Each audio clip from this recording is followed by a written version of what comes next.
اعوذ باللہ من الشیطان الرجیم بسم اللہ الرحمن الرحیم قال الم اقل لك انك لن تستطيع معي صبرا قال ان سألتك عن شيء بعدها فلا تصاحبني قد بلغت من لدني عذرا۔ صدق اللہ مولانا العظیم۔ اللہ کے نام سے شروع جو بہت بڑا مہربان ہمیشہ رحم فرمانے والا ہے۔ خضر علیہ السلام نے کہا، کیا میں نے آپ سے نہیں کہا تھا کہ آپ میرے ساتھ رہ کر ہرگز صبر نہ کر سکیں گے؟ موسیٰ علیہ السلام نے کہا، اگر میں اس کے بعد آپ سے کسی چیز کی نسبت سوال کروں تو آپ مجھے اپنے ساتھ نہ رکھیے گا، بے شک میری طرف سے آپ حد عذر کو پہنچ گئے ہیں۔ اما بعد ان اللہ و ملائکتہ یصلون علی النبی یا ایہا الذین آمنوا صلوا علیہ وسلموا تسلیما۔ الصلاۃ والسلام علیک یا سیدی یا رحمۃ للعالمین وعلی آلک و اصحابک یا سیدی یا خاتم الانبیاء والمرسلین۔ ناظرین کرام، اجالا نیوز ایچ ڈی کے لائیو اسٹوڈیو سے پیش خدمت ہے پروگرام اجالا میرے دین کا۔ میں ہوں آپ کا میزبان محمد منصور الحسن، اور میرے ساتھ تشریف رکھتے ہیں جناب ملک پاکستان کے مشہور و معروف ثنا خواں جناب محمد عمران قادری صاحب۔ جناب السلام علیکم۔ السلام ورحمۃ اللہ۔ کیسے مزاج ہیں؟ الحمدللہ۔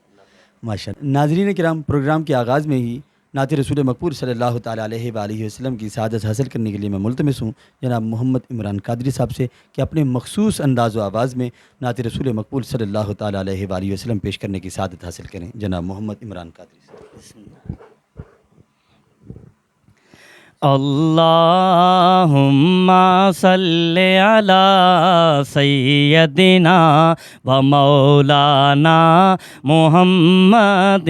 اللہم صلی علی سیدنا و مولانا محمد۔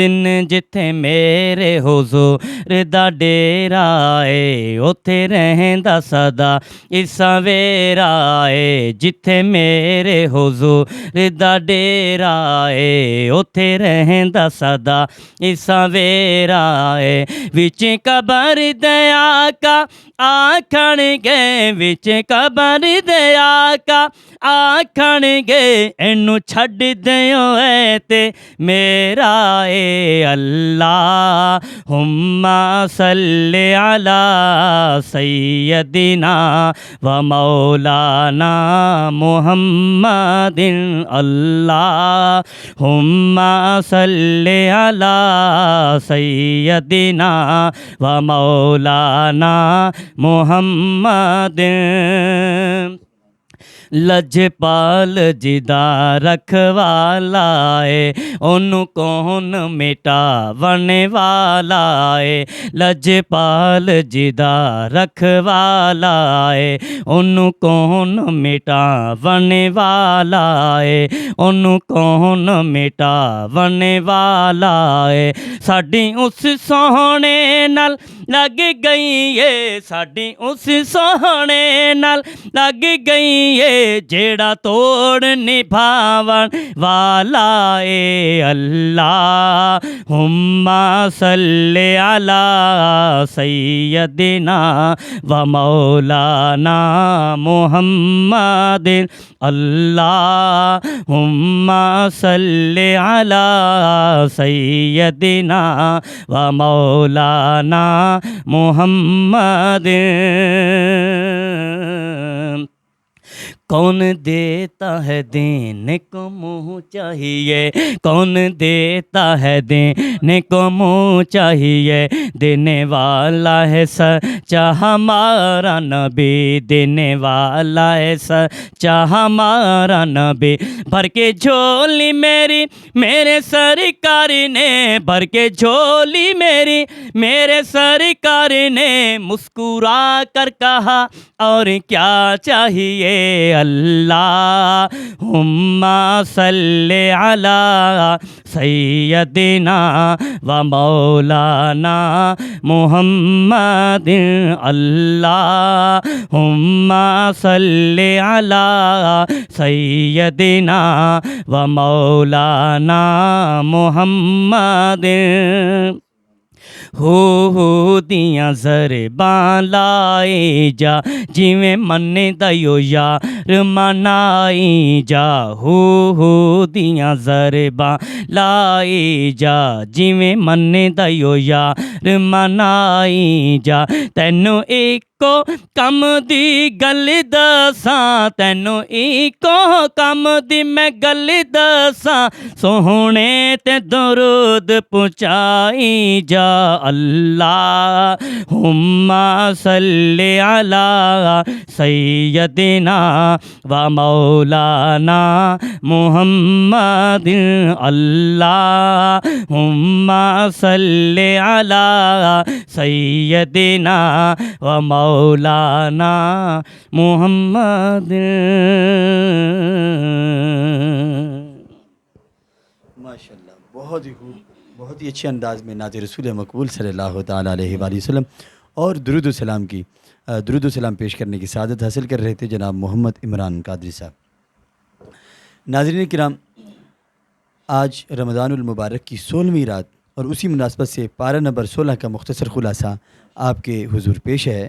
اللہ تبارک و تعالی نے 15ویں سپارے کے اختتام میں اور 16ویں سپارے کے آغاز میں سورہ کہف ہے، اس میں اللہ تبارک و تعالی نے حضرت موسیٰ علیہ نبینا علیہ الصلوۃ والسلام اور حضرت خضر علیہ السلام کے مابین جو ایک مکالمہ ہوا، ان کی جو ملاقات ہوئی، اس کے متعلق اللہ تبارک و تعالی نے یہاں پہ بیان فرمایا کہ حضرت موسیٰ نے یہ خواہش کا اظہار کیا کہ یا اللہ مجھے اپنے برگزیدہ بندے سے ملاقات کروائی ہے. تو اللہ تبارک و تعالی نے نشانی کے طور پر ان کو فرمایا کہ اپنے ساتھ ایک مچھلی رکھ لو اور چلو فلاں جگہ پہ اس دریا کے کنارے چلتے چلو، تو ایک جگہ پہ جہاں پہ یہ مچھلی زندہ ہو جائے گی تو وہاں پہ میرے برگزیدہ بندے سے آپ کی ملاقات ہو جائے گی. تو جب وہاں پہ آپ کی ملاقات حضرت خضر سے ہوئی، چونکہ حضرت خضر جو ہیں وہ اللہ کے ایسے برگزیدہ بندے ہیں کہ اللہ تبارک و تعالیٰ کی حکمت کے ساتھ وہ چلتے ہیں، اور اللہ تبارک اور ان کے جو کام کرنے کا انداز ہے وہ عام فہم نہیں ہے، وہ کسی کے سمجھ میں نہیں آتا. تو حضرت موسیٰ جب ان سے ملاقات ہوئی تو آپ نے اپنی آنے کی توجیہ بیان کی کہ میں اس لیے آیا ہوں کہ میں آپ سے ملاقات کروں اور کچھ وقت آپ کے ساتھ رہ سکوں.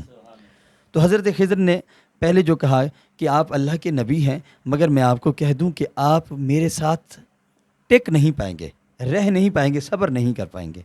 تو آپ نے کہا جی ایک دفعہ مجھے موقع دیجئے.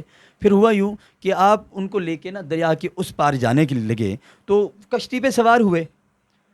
جب کشتی پہ سوار ہوئے تو جب وہاں سے روانہ ہوئے تو کرایہ لینے لگے نا ملاح، تو انہوں نے حضرت خضر کو، وہ جانتا تھا، انہوں نے کوئی کرایہ نہیں لیا.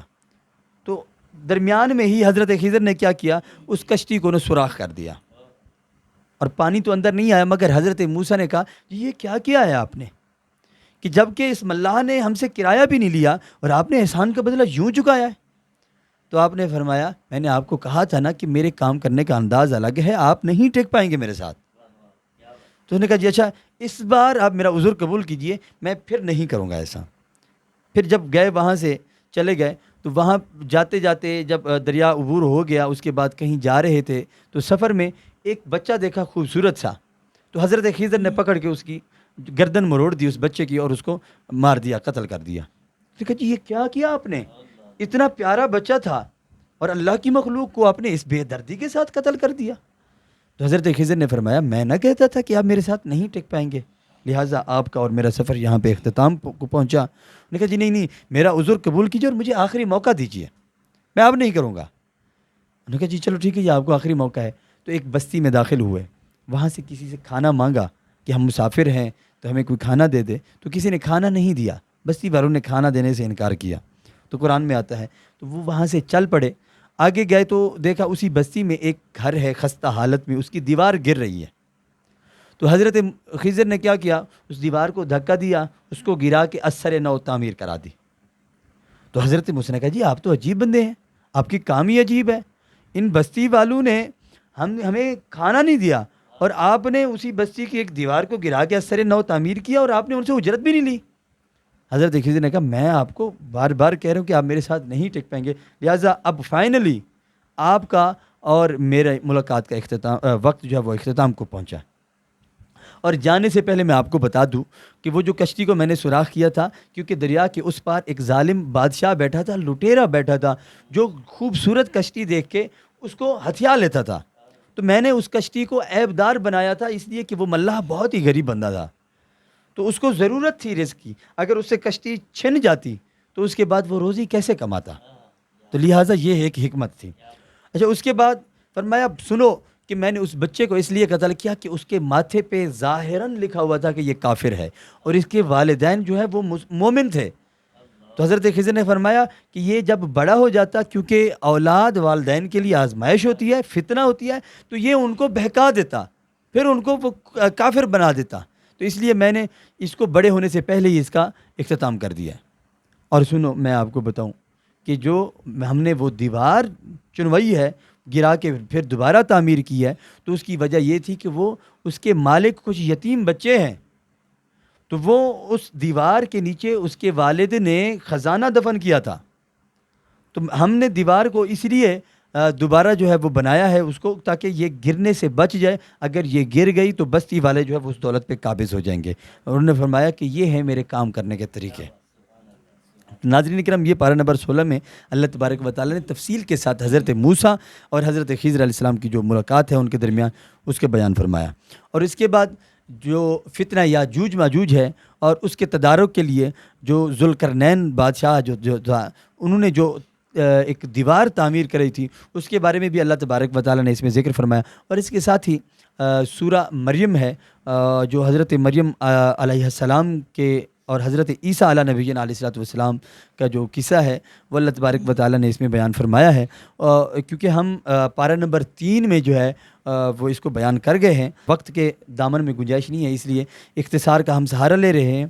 ناظرین کرام، یہ تھا مختصر خلاصہ پارہ نمبر 16 کا. تو پروگرام اجالا میرے دین کا وقت اپنے اختتام کو پہنچا.